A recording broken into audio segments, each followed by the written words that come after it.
नमस्कार, न्यूज 21 देख रहे हैं आप और मैं हूं आपके साथ अखिल। अपना बिहार बुलेटिन में आपका स्वागत है। बकरीद पर्व के मद्देनजर रोहतास जिला प्रशासन पूरी तरह सतर्क है। जिलाधिकारी उदिता सिंह और पुलिस अधीक्षक रोशन कुमार की अध्यक्षता में जिले के सभी एसडीएम और एसडीपीओ के साथ उच्च स्तरीय बैठक की गई। बैठक का प्रमुख उद्देश्य त्योहार के दौरान शांति व्यवस्था बनाए रखना और किसी भी तरीके की अफवाह या असामाजिक तत्वों से सख्ती से निपटना रहा। डीएम ने लोगों से अपील की कि किसी भी फेक या पुराने फैब्रिकेटेड वीडियो से सावधान रहे और अफवाहों से बचें। वहीं एसपी रोशन कुमार ने स्पष्ट कहा कि सोशल मीडिया पर प्रशासन की कड़ी नजर है। यदि कोई व्यक्ति भ्रामक सूचना या अफवाह फैलाता है तो उस पर कठोर कार्रवाई की जाएगी। इसके अलावा जाम की समस्या को दूर करने के लिए शहर के प्रमुख स्थानों पर ट्रैफिक पुलिस की तैनाती के निर्देश भी दिए गए। रोहतास से राहुल सिंह की रिपोर्ट। सांसद व केंद्रीय मंत्री गिरिराज सिंह ने गुरुवार को 3,47,06,500 रुपए की योजनाओं और सामग्रियों का उद्घाटन किया। इन योजनाओं में नीति आयोग के आकांक्षी जिला कार्यक्रम के तहत 1.79 करोड़ रुपए से 304 हेल्थ सब सेंटर्स को एएमसी किट उपलब्ध कराई गई, जो गर्भवती महिलाओं की देखभाल में अहम भूमिका निभाएगी। आईओसीएल के सीएसआर फंड से 1.43 करोड़ की लागत से एक anaesthesia work station, 3 ultrasound machine और एक ब्लड सेपरेटर भी उपलब्ध कराया गया है। ब्लड सेपरेटर को रोटरी ब्लड बैंक को डोनेट किया जाएगा, जबकि अल्ट्रासाउंड मशीनें तेगड़ा अनुमंडल अस्पताल और बछवाड़ा सीएचसी को दी गई है। साथ ही स्वास्थ्य विभाग की 24.16 लाख की 3 योजनाओं का उद्घाटन भी किया गया, जिसमें सदर अस्पताल में पीसीसी रोड पार्किंग क्षेत्र और जांच घर का निर्माण शामिल है। इस अवसर पर विधायक कुंदन कुमार, आईओसीएल बरौनी रिफाइनरी के कार्यपालक निदेशक समेत कई जनप्रतिनिधि व अधिकारी मौजूद रहे। बेगूसराय से चंदन कुमार की रिपोर्ट।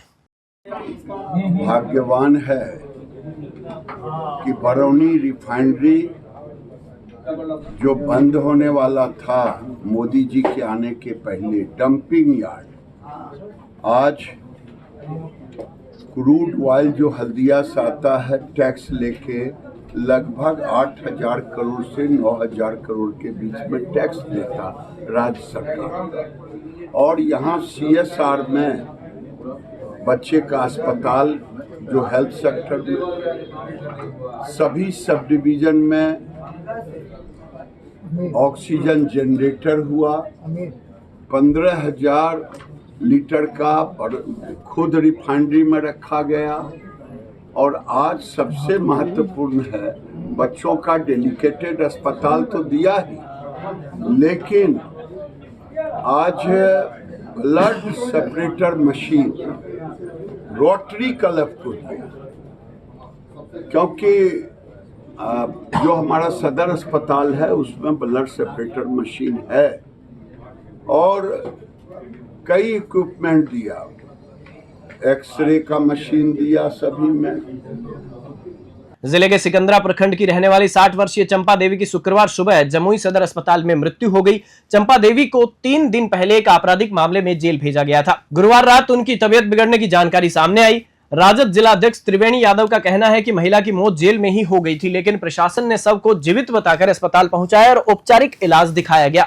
उन्होंने इस घटना को गंभीर लापरवाही बताया और मामले की उच्च स्तरीय जांच की मांग की है। राजद नेता ने जिलाधिकारी नवीन से दोषी अधिकारियों पर सख्त कार्रवाई, जेल अधीक्षक को निलंबन और जेल अस्पताल की व्यवस्था की निष्पक्ष जांच की मांग की है। साथ ही उन्होंने सदर अस्पताल की व्यवस्था को भी कटघरे में खड़ा किया, जहां उनके अनुसार प्राथमिक इलाज तक उपलब्ध नहीं है। जमुई से धीरज कुमार सिंह की रिपोर्ट।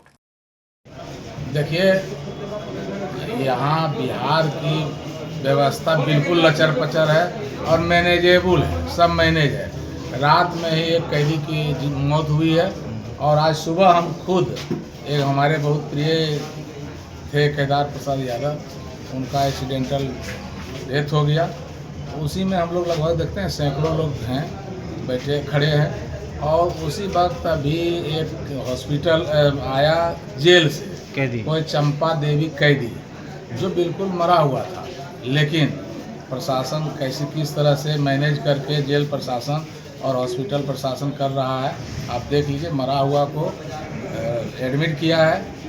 और इससे हम डीएम से मांग करते हैं इसका कमेटी बना के जाँच करावें और जो भी जेल प्रशासन में दोषी है उनको कड़ी से कड़ी सजा देने का काम। तो आपका मानना है कि सदर प्रखंड अंतर्गत मई पंचायत में 9,59,000 की लागत से बने खेल मैदान का उद्घाटन विवादों में आ गया। उद्घाटन के पहले लगाए गए शिलापट पर भाजपा विधायक प्रणव कुमार का नाम नहीं था, जिस पर विधायक भड़क गए और इसे जनप्रतिनिधि की खुली उपेक्षा करार दिया। विधायक ने मौके पर ही मनरेगा पीओ को फटकार लगाई और वरीय अधिकारियों से लेकर मुख्यमंत्री तक को फोन कर मामले की शिकायत की। इसके बाद आनन फानन में मजदूरों को बुलाकर शिलापट को तोड़ दिया गया और उद्घाटन की तिथि आगे बढ़ा दी गई।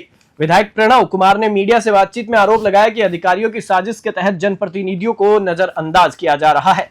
अंततः मान मनोबल के बाद तय हुआ कि उद्घाटन अब 8 जून को किया जाएगा और नए शिलापट में विधायक का नाम शामिल किया जाएगा। मुंगेर से आलोक वर्मा की रिपोर्ट।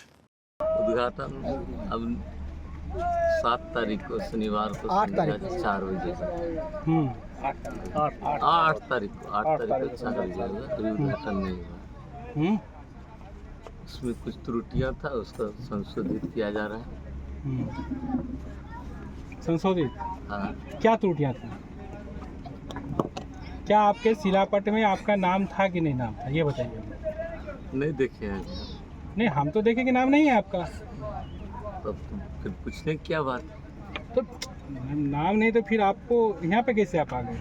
आगे हम तो जनता लोग बोले, मुखिया जी बोले, मुखिया बोले, सब पब्लिक बोले कि ऐसा ऐसा कार्यक्रम होने वाला। चलिए, हम तो जनता का सेवक, जनता जहाँ बुलाती है उसके सेवा में अपना जीवन भी है, वहाँ जाते हैं।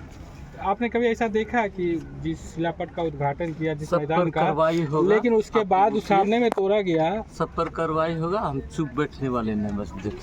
श्यामपुर थाना क्षेत्र अंतर्गत बहिरा पंचायत के रघुनाथपुर गांव में उस वक्त सनसनी फैल गई जब एक युवक ने खुद को गोली मारकर आत्महत्या कर ली। मृतक की पहचान जीतो पासवान के रूप में हुई है, जो हाल ही में बेंगलुरु से अपने घर लौटा था। परिजनों के अनुसार अनुराग ने अचानक घर में ही देसी कट्टे से अपनी कनपट्टी पर गोली मार ली, जिससे उसकी मौके पर ही मौत हो गई।